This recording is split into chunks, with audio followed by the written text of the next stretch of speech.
Hi, my name is Carly. Today I'll show you this cool knife called the Wheat.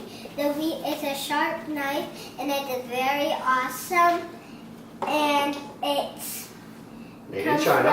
And it's made in China. But it's very tough end. Yeah, it's very tough in.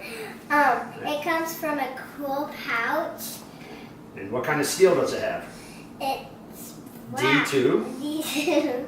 What a G10 handle. D2 handle. I will show it to you. Very easy to open, flipper knife. Great quality. Yep, it's very sharp. Anything else you'd like to say about this knife? It has little